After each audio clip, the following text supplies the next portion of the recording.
नमस्ते, आप सभी लोगों का स्वागत है आपके अपने चैनल एडू एकेडमी पर, जहां पर हम आज शुरू करने वाले हैं। जैसा कि आप लोग यहां पे देख सकते हो, चैप्टर नंबर हमारा है 4। अब चैप्टर नंबर 4 ये कौन से सब्जेक्ट का है, किस स्टैंडर्ड का है, कौन सी पर्टिकुलर कोर्स का है, तो यहाँ पर बीकॉम सेमेस्टर 4 के अंदर ये चैप्टर जो है वो पूछा जाता है। चैप्टर नंबर 4 है टाइम सीरीज। अब ये जो चैप्टर है ये ध्यान रखना, देखो ये बीकॉम सेमेस्टर 4 में तो आता ही है, लेकिन इससे पहले ये आता है हमारे 12th के अंदर। तो यहाँ पर पहले तो हम लोग क्या करेंगे, 12th के तरीके से थोड़ा बहुत इसे समझ लेते कि टाइम सीरीज होता क्या है। तो मीनिंग यहाँ पर क्या कहता है कि जब कभी भी डेटा आप कलेक्ट करते हो और उसको अरेंज करते हो अकॉर्डिंग टू द टाइम, मतलब कि टाइम के हिसाब से आप जब उसे अरेंज करने जाते हो, then it's associated with the series, और वो एक सीरीज के साथ एक एसोसिएटेड होता है, तो उसको हम लोग क्या बोलते हैं यहाँ पे, टाइम सीरीज। अब जैसे कि फॉर एग्जांपल मैं अगर बात करूं तो एज ऑफ द पर्सन, मतलब कि यहां पर अगर आप ईयर लिखते हो और उसकी एज लिखोगे तो it is associated with each other, मतलब कि हर एक साल जैसे जैसे साल बढ़ेगा वैसे वैसे उसकी वहां पर क्या होगी, एज बढ़ेगी। प्रोडक्शन ऑफ द आइटम, मतलब कि यहां पर प्रोडक्शन एंड उसके आइटम्स जो भी होते हैं वो। अब प्रोडक्शन एंड द आइटम मतलब कि फर्स्ट ईयर हमने ये प्रोड्यूस करा था इतनी क्वांटिटी, सेकंड ईयर हमने वो प्रोड्यूस करा इतनी क्वांटिटी, इस तरीके से वहां पर क्या है, उसका प्रोडक्शन एंड आइटम्स को वहां पे कंज्यूम और लिखा जाता है। और ये सारी चीज क्या होती है, कंटिन्यूअस मैनर के अंदर चलती रहती है, ये कभी भी रुकती नहीं है।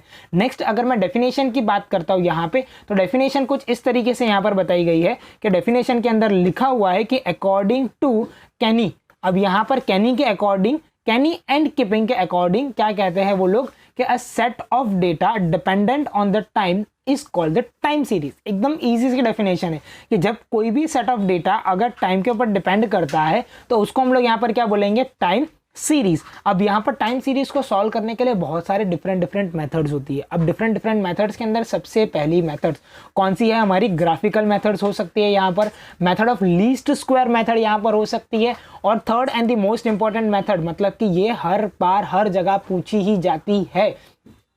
तो अब यहां पर अगर इस मेथड की बात करता हूं तो ये कौन सी मेथड्स है, तो this is called as an moving average method. अब मूविंग एवरेज के अंदर यहां पर 4 अलग अलग तरीके से सम होते हैं। तो सबसे पहला एंड द सिंपलेस्ट और बहुत ही ज्यादा बार पूछे जाने वाली method 3 yearly moving average method. अब ये बहुत ही ज्यादा इंपॉर्टेंट है।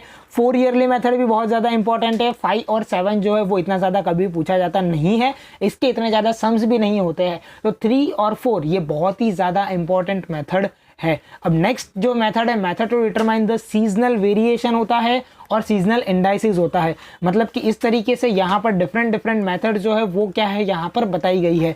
तो अभी के लिए मूविंग एवरेज में हम लोग यहाँ पर कौन सी मेथड्स को कवर करेंगे। सबसे पहले 3 ईयरली मेथड कौन सी होती है, 4 ईयरली मेथड कैसे सॉल्व होती है, और यहाँ पर सीजनल वेरिएशन, सीजनल इंडाइसिस किस तरीके से आप यहाँ पे सॉल्व कर सकते हो। तो यहाँ पर जो था ये मैंने आपको इस चैप्टर का सिर्फ एक ओवरव्यू दिया है, इंट्रोडक्शन दिया है कि टाइम सीरीज क्या है, किस तरीके से इसका मीनिंग एंड डेफिनेशन है, यहाँ पर कैनी एंड कीपिंग क्या कहते हैं, मतलब कि उनका डेफिनेशन क्या कहता है। तो अब नेक्स्ट लेक्चर से हम लोग यहाँ पर क्या करेंगे, मतलब कि टाइम सीरीज के सम्स भी सॉल्व करेंगे, उसकी भी पूरी सीरीज यहाँ पर लेकर आएंगे। तो आप इस चैनल को कर दो सब्सक्राइब, अपने फ्रेंड्स के साथ शेयर, जिससे क्या होगा कि यहाँ पर ये जो पर्टिकुलर टॉपिक है आपको भी अच्छे से समझ आ जाएगा, आपके फ्रेंड्स के साथ भी आप इसे शेयर कर देंगे।